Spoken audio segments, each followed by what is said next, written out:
Have you ever wanted to make a quilt? Well, I wanted to make one for my sister because my grandma used to make quilts. She used to make afghans and those she would crochet.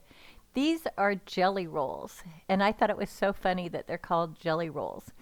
I had to actually look it up on Wikipedia to see why are these fabric strips called jelly rolls?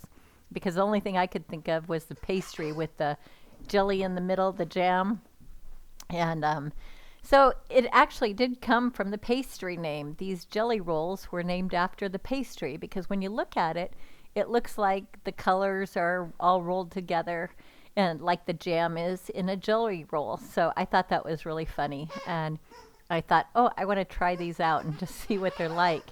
And I've never used jelly rolls before. The only quilt I've ever made before was one that was a Grinch quilt, um, Dr. Seuss, and I made that one for my daughter. And this one, I wanted to make one for my sister because she likes to do cross stitching. I don't know if you guys craft, but she loves to cross stitch. And so she sits in her front room and sits there next to the light and cross stitches in the winter. So I wanted to make her just a little throw quilt that she could throw over her lap when she's quilting.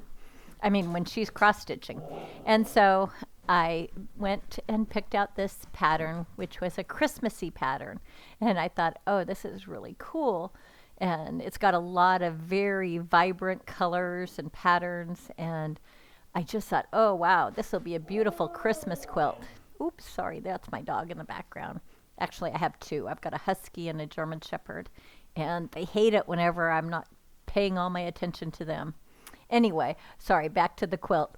So this is the patterns, and I was laying those out and trying to figure out, oh, what do I want to do? What kind of a pattern do I want to make? And you can see it's pretty busy with just these Christmas patterns.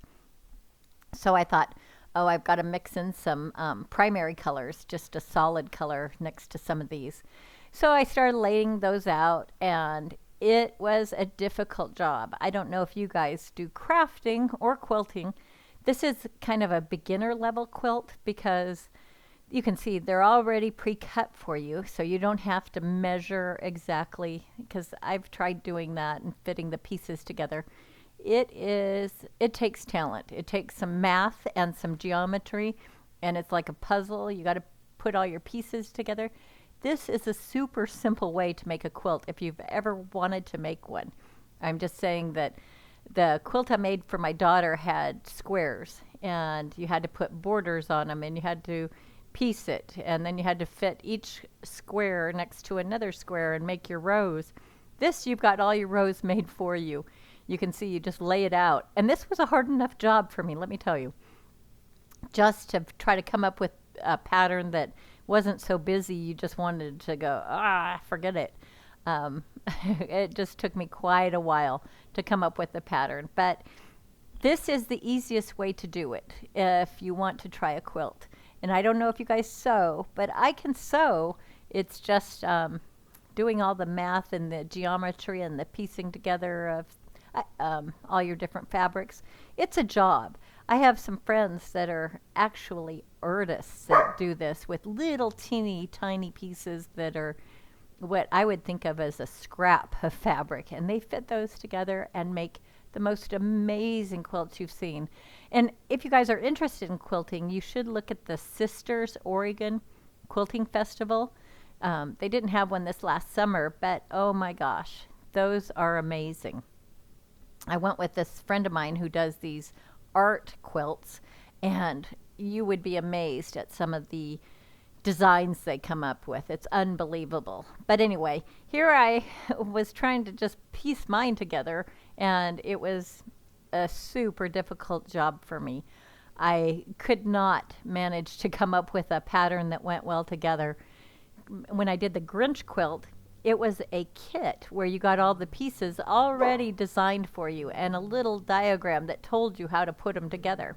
Well, this takes some skill, and I didn't realize how much skill it takes and some talent. You've got to be able to design something and make it fit together, and I mean at least visually. I'm not talking about the pieces because these pieces are all equidistance and exactly symmetrical, so it's not a difficult task to do.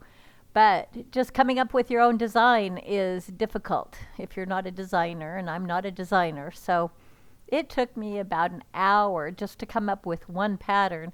And then when I came up with it, I was like, oh my gosh, it's too busy. My sister will never like this. And I don't want to go to all this work and give her a gift and have her not like it and hide it in her closet, which I was afraid she might do because I've made her other things and she's given them back to me. So I wanted to come up with a pattern that she would be happy with as well as me. So it took me about an hour to come up with the first one, and then I wasn't quite sure because it was pretty bold. So then I started again, and I thought, oh, I want to make it calmer, something peaceful for when she's relaxing in her chair and cross-stitching. She'll find it comforting and warm and not stressful to put that over her legs. So I spent some more time. I came up with 2 different patterns, and then I could not make up my mind. I just kept going back and forth and back and forth. I asked my husband, I asked my kids, I asked some friends, and I just wasn't sure. So what I finally did is I took some pictures of the 2 different patterns that I had pieced together. And then I'll show you what they are. Here's the first one.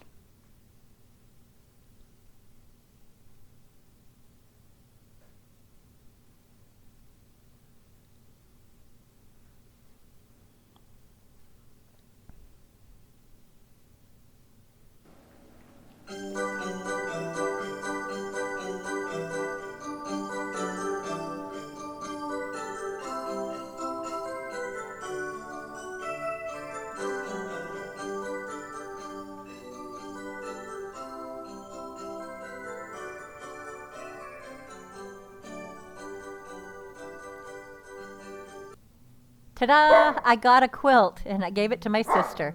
Thanks for watching.